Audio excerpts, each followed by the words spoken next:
दोस्तों, इस लड़की को आपने कहीं ना कहीं देखा ही होगा। इसके अजीब फैशन को देखकर आपके मन में ख्याल आया होगा कि आखिर ये लड़की है कौन और इतने अजीब उल्टे सीधे कपड़े क्यों पहनती रहती है। और ज्यादातर बार तो इन्हें इन कपड़ों में सड़कों पर ही घूमते हुए देखा जाता है। तो बहुत से लोगों का कहना है कि ये रोज ऐसे अजीब से कपड़े पहनकर लोगों की अटेंशन और पब्लिसिटी के लिए ये सब करती है। अब इस बात में कितनी सच्चाई है और ये लड़की कौन है और क्या वजह है इनके ऐसे कपड़े पहनने के पीछे, चलिए जानते हैं इस वीडियो में। तो hello friends and welcome back to my channel. उम्मीद करती हूँ आप सभी सेफ और हेल्दी होंगे। आज की इस वीडियो में हम बात करेंगे उर्फी जावेद के बारे में। साथ ही जानेंगे इनके ऐसे कपड़े पहनने के पीछे का रीज़न और बहुत सी अनसुनी बातें इनके बारे में जो शायद आप नहीं जानते होंगे। और कैसे एक मुस्लिम कंजर्वेटिव फैमिली से निकलकर उर्फी आज यहाँ तक पहुँची हैं और वो अपने आप को मुस्लिम तक भी नहीं मानती। जानते हैं इन सब बातों के पीछे का क्या कारण है और क्यों लोग इन्हें इतना ट्रोल करते हैं। इनके फॉलोअर्स की लिस्ट में इन्हें अप्रिशिएट करने वाले लोगों से ज़्यादा संख्या नेगेटिव लोगों की है, जो इन्हें अक्सर गालियां देते और ट्रोल करते नजर आते हैं। ऐसा क्यों है, इन सभी के बारे में हम वीडियो में आगे बात करेंगे। उससे पहले जान लेते हैं कि आखिर ये उर्फी जावेद है कौन। 15 अक्टूबर 1996 को नवाबों के शहर लखनऊ में एक कंजर्वेटिव मुस्लिम फैमिली में एक लड़की का जन्म हुआ, जिन्हें आज आप उर्फी जावेद के नाम से जानते हैं। उर्फी बचपन से ही बहुत अंडर कॉन्फिडेंट शाय चाइल्ड थी और बचपन से ही इन्हें अपने क्लासमेट्स द्वारा बहुत ही बॉडी शेम और बुली किया जाता रहा है। उर्फी की फैमिली में मम्मी, एक भाई और एक बहन है। उर्फी अपने पापा को अपनी फैमिली का हिस्सा नहीं मानती, क्योंकि उन्होंने इनकी फैमिली और उर्फी को काफ़ी टॉर्चर किया है और दूसरी शादी कर ली, जिसके कारण उर्फी और इनके पापा के रिश्ते काफ़ी ज़्यादा खराब हो गए थे। उर्फी ने अपनी स्कूलिंग लखनऊ के एक सिटी मॉन्टेसरी स्कूल से कंप्लीट की है। उर्फी की स्कूलिंग एक नॉर्मल बच्चे जैसी नहीं रही है। इन्हें बहुत ज़्यादा बुली और टॉर्चर किया जाता रहा है। दरअसल इनके साथ एक ऐसी ट्रेजेडी हुई थी जिसके बाद उर्फी पूरी तरह टूट गई थी। दरअसल अपने स्कूल के टाइम में जब उर्फी केवल 9th क्लास में थी, इनकी क्लास के कुछ बिगड़े हुए लड़कों ने उर्फी के कुछ फोटोज लीक कर दिए थे, जो कि किसी ने कुछ दिनों बाद ही कुछ एडल्ट साइट्स पर अपलोड कर दिए थे। और ये बात उर्फी के घर वालों और रिलेटिव्स को पता चल गई थी। रिलेटिव्स ने तो इन्हें काफ़ी गंदा और भला बुरा बोलना शुरू कर दिया था और यहाँ तक कि कुछ लोगों का कहना था कि उर्फी का बैंक अकाउंट चेक करना चाहिए। उर्फी ने ज़रूर इन सब गलत कामों से बहुत सारे पैसे कमा लिए होंगे और उर्फी के घर वालों ने इन्हें स्कूल जाने से भी रोक दिया।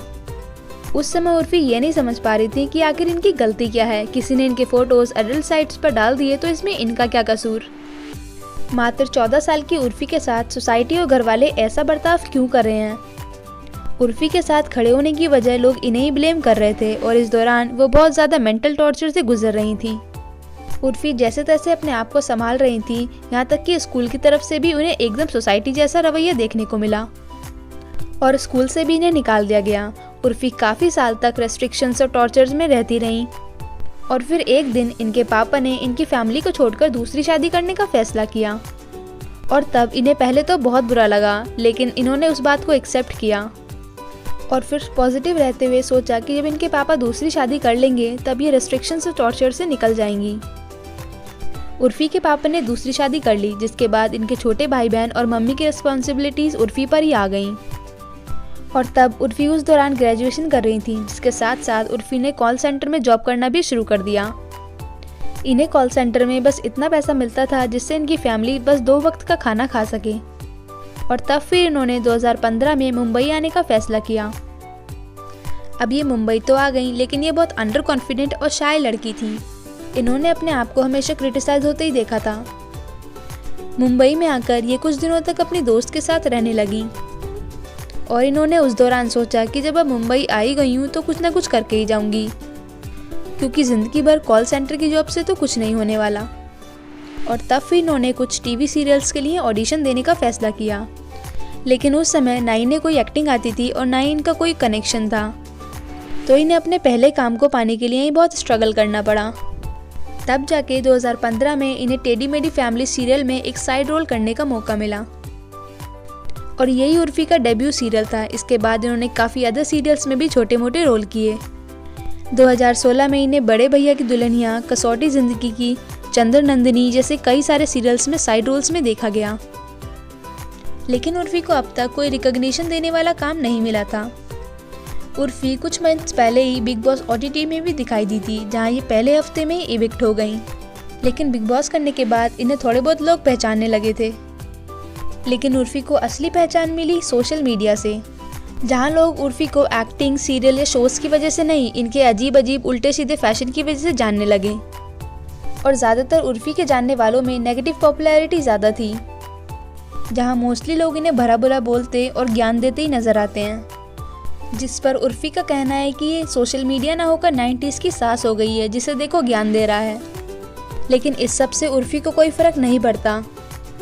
वो कहती हैं कि उन्हें हमेशा से ही फैशन डिज़ाइनिंग, क्लोथ्स डिज़ाइन और कुछ क्रिएटिव करते रहने की चाह थी, जिसे उनकी फैमिली वालों ने और रिलेटिव्स ने कभी फॉलो नहीं करने दिया। लेकिन अब जब उन्हें मौका मिला है, वो अपनी क्रिएटिविटी सबको दिखाना चाहती हैं। इनका कहना है कि क्यों सिर्फ रेड कारपेट पर ही यूनिक और स्टाइलिश कपड़े पहने जाएं।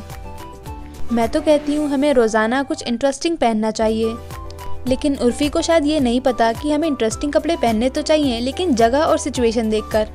अब तुम मेट गाला, रेड कारपेट और अवार्ड शोज़ में हो तो समझ भी आता है। अब तुम सड़कों पर ही आते जाते ट्रैवलिंग में ऐसे कपड़े पहनकर घूमोगी तो लोग तो नोटिस करेंगे ही, और ख़ासकर वो चीज़ जो तुम्हें बिल्कुल भी कंफर्टेबल ना हो, क्योंकि मेरे लिए फ़ैशन से ज़्यादा कंफर्ट मैटर करता है। वेल दोस्तों, ये मेरा पर्सनल पॉइंट ऑफ व्यू। आपका क्या कहना है इस बारे में, आप कमेंट में शेयर कर सकते हैं।